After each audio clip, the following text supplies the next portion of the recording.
Thank you. Thank you for joining us. It is, as Rabbi Bauer said on his birthday, it is incredibly meaningful to be here at Emanu-El on the eve of my inauguration. We go way back with these stained glass windows, which were a gift from my stepfather's parents. You might have noticed that my dad looked pretty comfortable up here. He has literally done hundreds of blessings from this bema. My brother Ari and I, we spoke here on the day my stepfather passed away. And Ari and I may have snuck out of a few sermons, but we won't talk more about that.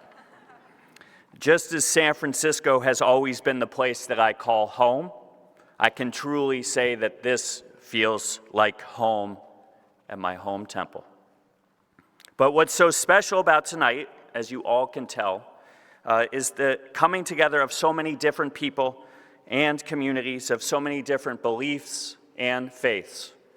This is what San Francisco is all about, and this is what we must hold sacred in the days and years ahead.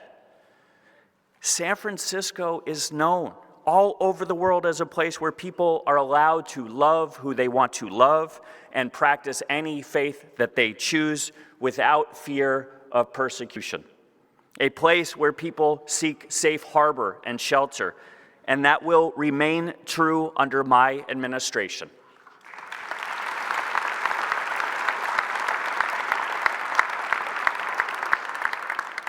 But as U7 said, to truly be a safe harbor, we have to get our house in order. We have a crisis of addiction and homelessness on our streets that are making residents and visitors alike feel unsafe. In a city known for its compassion, visible suffering and despair is a reminder that we have not lived up to those values.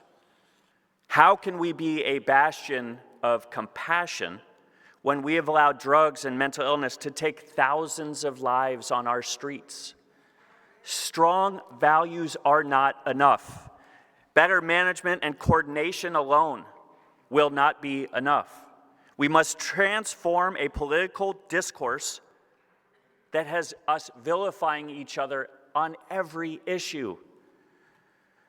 That's as true here in San Francisco as it is nationally, where the pursuit of power has too often undermined the pursuit of progress. The consequences of governing this way, of leaning into the politics of division and hate, can be seen today now more than ever. Swastikas showing up in our middle schools. Mosques are being defaced. Many of our friends in the immigrant and LGBTQ+ communities are living in fear. This is a scary time for so many. But we cannot let fear drown out hope and courage. We must remember that we have, as Rabbi Bauer said, and so many others have said tonight, we have lived through tough times before. And history shows us that the answers have always lied, always in us coming together, not in driving ourselves further apart. In 1977, yes, the year I was born, there had been an extreme drought. Anita Bryant famously said that the drought in California was punishment for harboring the gay community.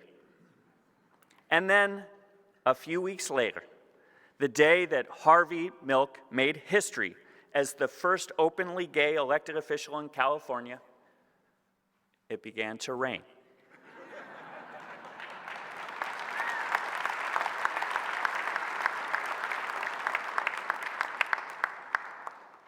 When he took the oath of office, literally the moment he said, "I do," it started to rain again. The rain was seen as a powerful powerful blessing of change here in San Francisco, a city that does not back down and will not back down under the threat of ignorance and hatred. People from all walks of life continue to come to San Francisco expecting open arms. And it is up to all of us, to ensure that our arms stay wide open. It is time for people to start talking about San Francisco again for good reasons. For the hope I've seen every day since I launched my campaign and the commitment to connection and community I see in this room and with all of you. Tomorrow, I will take the oath of office. But tonight, here in the temple that I grew up in, I want to make this promise to you. I will work tirelessly. I will work hard every single day to deliver results for San Franciscans. I will honor and protect our shared values of compassion, inclusion, and progress, and not just by changing policies and practices. I will do it by changing the tone and the culture of politics in this city, and by rejecting the politics of division.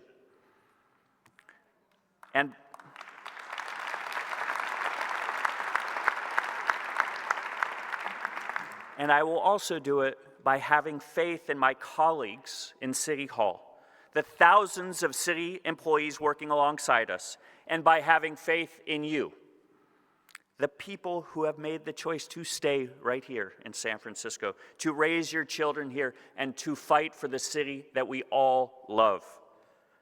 That is the kind of mayor I promise to be.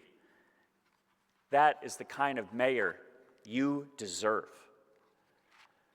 If we come together, San Francisco can be a beacon of strength and compassion, a light in the dark. It is time to show the world what San Francisco stands for. It's time for us to once again be at the forefront of change. I want to thank you all for being here tonight. I want to extend a very special thank you to Michael Pappas and the Interfaith Council for all that you do for our city.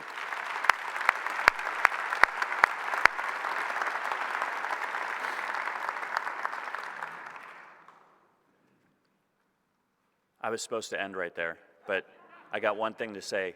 Michael, about 6 months ago, was like, I don't know which way this is going to go, but you got to start thinking about where you do your event the night before you're inaugurated. I'm sorry if I busted your bubble on that one. I didn't answer him. I didn't want to jinx it. My door will be always open to all of you on this stage. Thank you for the honor and the privilege, and I commit to all of you that I will never stop working on behalf of all of you and every single San Franciscan. Thank you, and I'll see you tomorrow.